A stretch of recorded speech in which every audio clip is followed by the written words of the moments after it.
Happy Easter and happy 500th video. Wow, I didn't think I would get this far with my silly little hobby of putting near incoherent videos on YouTube.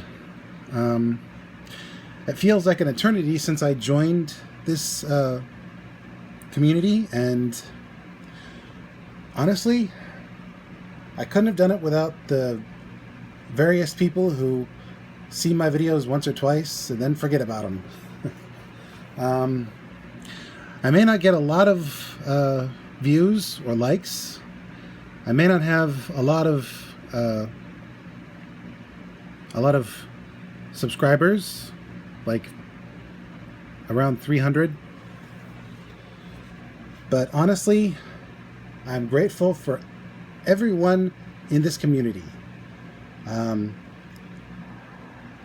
No algorithm is going to stop us, because together we are far stronger than any bots. So once again, thank you for being with me on this journey, and with that said, on to the review and a whole bunch of nostalgia itches getting scratched. The Super Mario Brothers movie. I never thought we'd get to see this iteration in real life, because for the longest time, my nostalgia was for the 90s movie starring John Leguizamo and Dennis Hopper and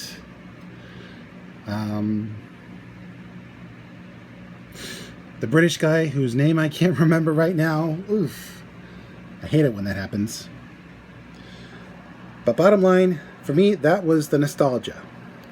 But this movie hit the nostalgia itch for not only the classic games. I'm quite familiar with the first and third ones, less so with the second one. Very little with the Mario Kart, and hardly at all with the later iterations, but still, I got that itch scratched, and also I got the itch scratched for the Super Mario Brothers Super Show from the 90s. Oh yes, I was a fan of the cartoon, and this movie hit me where I live, because you have no idea how many hours, days, weeks, months, years I spent playing the classic Nintendo that I got from my sister one year for my birthday, that was hand-me-down, and that changed my life forever. But yeah,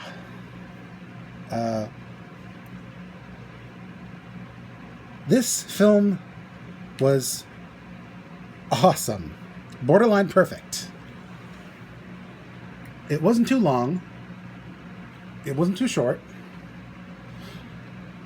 The side quest that they take is necessary and entertaining. The plot itself is pretty tight. The Mario Brothers are trying to fix a problem in the city that they believe they can do, even though no one believes in them. And they get pulled into a conflict between mushroom people and turtle people. And it just spirals out of control. The brothers actually get separated for a while, so they each get their own arc. Luigi's got to face his fears, and Mario's got to overcome his shortcomings in order to rescue him. Luigi, that is. And even King Koopa, aka Bowser, has his own subplot, wanting to marry the princess and and be co-conquerors with her. And the princess, well, she just wants to protect the people that cared for her since she was a little kid, i.e. the mushroom people. And honestly, everyone gets a chance to shine. Mario, Luigi, Donkey Kong, Toady, the princess, Bowser, his minions, the mushroom people, the apes. This movie has it all, except for references to the second game. I didn't quite see any references to the second game, but that's okay.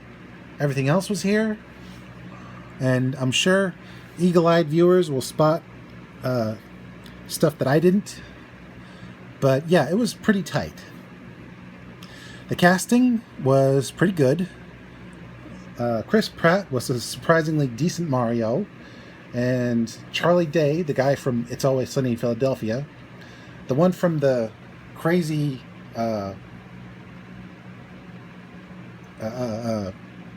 conspiracy board meme, that guy, he was decent as Luigi.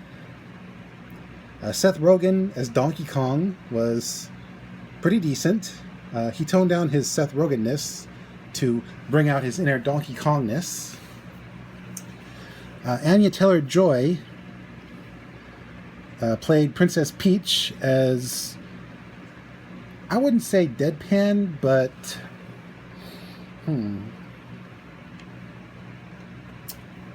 I'd say demure and dignified, although she could be enthusiastic when the situation called for it. And she was definitely no pushover. Keegan-Michael Key, who's always good as a character actor, as Toady, very enthusiastic. Jack Black was a surprisingly decent Bowser, although, well, I don't remember his name. The voice actor who voiced Bowser in the cartoon, he'll always be one of the best Bowsers, although he's no Dennis Hopper. Although hardly anyone could ever be like Dennis Hopper. Anywho,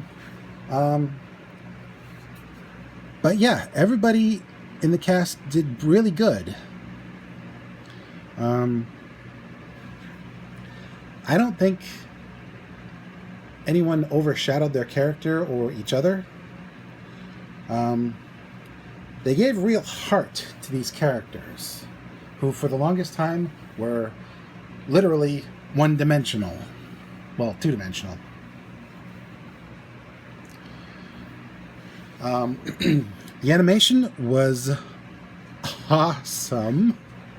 I mean, the detail in the water and the various kingdoms and the scales on the Koopa Troopers and Bowser and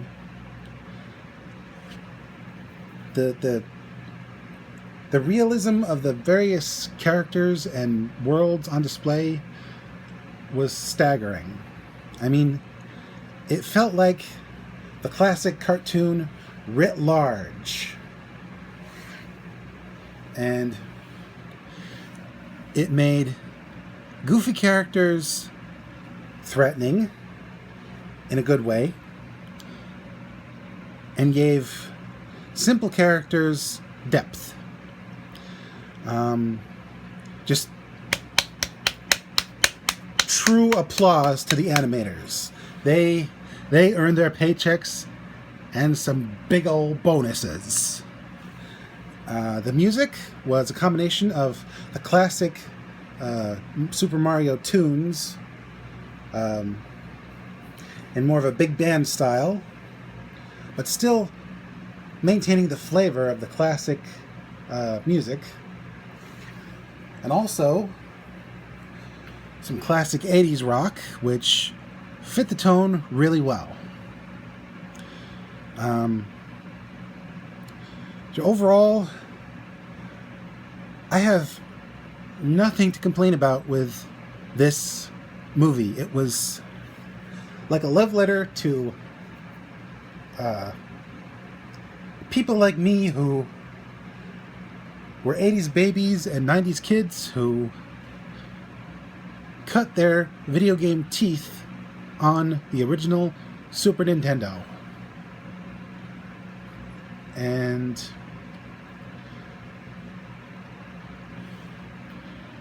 it felt like decades worth of birthday and Christmas gifts all rolled into one. And I'm getting emotional. Bottom line, if you grew up with these characters, this is definitely a film worth seeing multiple times. Thank you to the whole creative team, the actors, the people who who footed the bill, and everyone involved. Thank you so much. This is Mr. J wishing you a happy Easter. Here's to 500 more videos, and then some. Signing out and reminding you, you're never too old for video games. Especially if they helped keep you sane during some pretty dark times. Keep playing, my friends. Keep playing.